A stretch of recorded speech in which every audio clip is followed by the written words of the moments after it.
Hey, how you doing? I'm a local hippie, and today we are going to be talking about Wait for It by Mariana Zapata. So here's the thing about all the books I've been reading lately. Not that it's been that many. I've not been doing reviews for them like at all. So I'm gonna review this. I read this probably like 2 weeks ago. And basically we're following Diana, who is a single parent. So this is single parent trope. Single parent of two little boys. Um Louis and Josh. Yes, Louis and Josh. And she moves into a new neighborhood. She bought her first home and she's just trying to settle into this new life. Um Now, she is not the biological parent of these two boys, as people tend to assume throughout the novel. She is their aunt because her brother, who is their father, passed away from a brain injury. And so she's really still trying to figure out this whole parental guardian thing, taking care of two boys. I think she's been their guardian for about 2 years at this point. And so basically she's like all they know. Both their parents passed away. And so all they have is her and, their extended family. So anyway, they move into this new neighborhood and Diana meets um her next door neighbors, or the neighbors adjacent to her. She comes out one night because one of the boys wakes her up and he's like, "Oh, they're fighting." She's like, "They're fighting? Wait a minute. I chose this neighborhood expressly for the fact that, or expressly because it seemed peaceful. Nobody should be fighting. Like, this should be a quiet little neighborhood." She goes out, there are people fighting, or there's a jumping going on. Somebody's getting their butt whooped, and she, God bless her, she goes out. I think with like a pepper spray, just her and a pepper spray against three dudes, not including the one that's getting his ass whipped. And like she's like, "Stop fighting him," basically. "Stop fighting him." And then they stop fighting him and she helps him, and he is an asshole. If there were ever an asshole on the if there was ever an asshole on the face of this earth, this dude, his name is Jackson, he would be it. Now me, I was hoping that this was not the love interest. I'm like, no, no, no, can't. Because listen, some levels of assholery just cannot be forgiven. Okay. Luckily enough, I knew who the love interest actually was. I knew his name. And so when I found out that his name was Jackson, I was like, "Oh, praise Jesus," because ain't no way. No way, no way, no way. Like, if there's one thing that I hate about a romance, or that will quickly make me dislike a romance and not want to finish it, is if I don't like either of the main characters, or if I don't like one of them, or if I don't like both of them.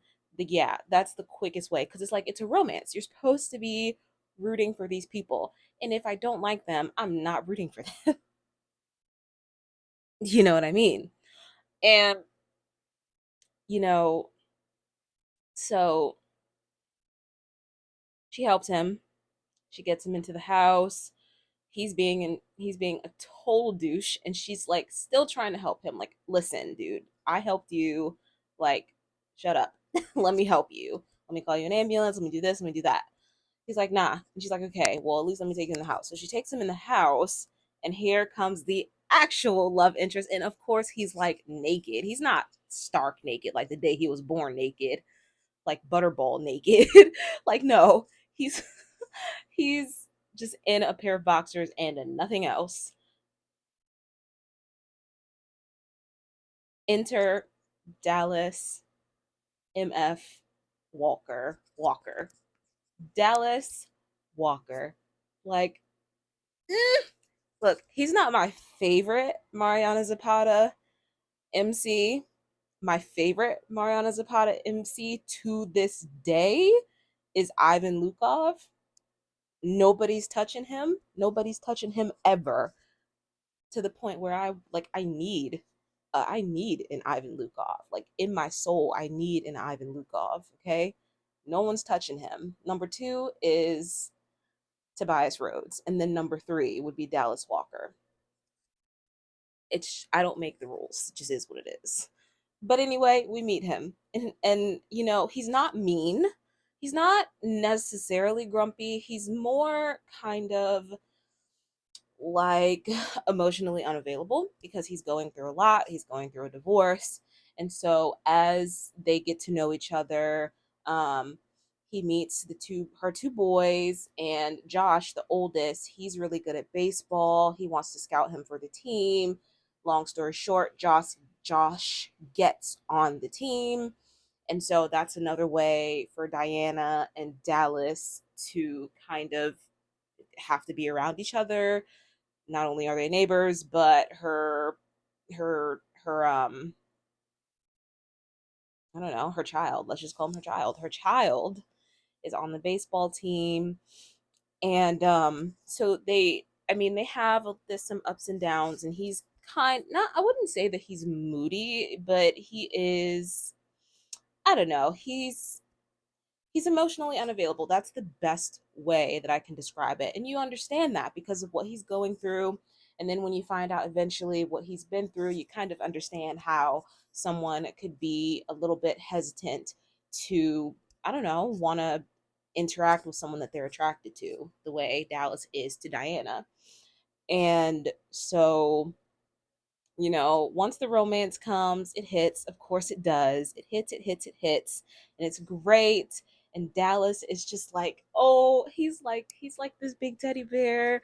And at some point in the story, Diana tells him like, oh, I want someone who's gonna write me little notes. And he starts writing her little notes. I was like, "Ah!" That's crazy. It's like, ah! Yeah. I was just losing it. I was kicking my feet. I was at my desk. I was blushing. I was like, oh, like that's like okay. Listen, that's crazy, crazy, crazy, crazy. And you know what? I love, or I digress. So to move on, one thing that I also love with Mariana Zapata is that her characters are older. In their late 20s, in their late 30s, early 40s. I really, really love that. Um, because I don't know, I just love that representation of like them being full grown adults in their lives, trying to figure everything out. And it's just such a good demonstration of how, like, I don't know, no matter how old you get, you just don't have everything together. Like you just don't have it all together. And I just love that. Um, but yeah, I love this book. I think I rated it 4 stars. Yeah, 4 stars. I devoured it. I think I'm going to enjoy like every Mariana Zapata book that I am exposed to because listen, 3 books in a row and they're all 4 stars or higher. That's crazy. That's insane. Like, what? Crazy. Crazy, crazy, crazy madness. It's like March Madness or something, and it's not March. And another thing about me as a reader, I personally do not believe that romances need to be how long is this? Not believe that romances need to be damn near 700 pages, but Mariana Zapata, it works so well for her because they are slow burn. And because from the beginning, the characters usually have some sort of chemistry. You can tell that there's attraction there. You can tell that there's a draw there.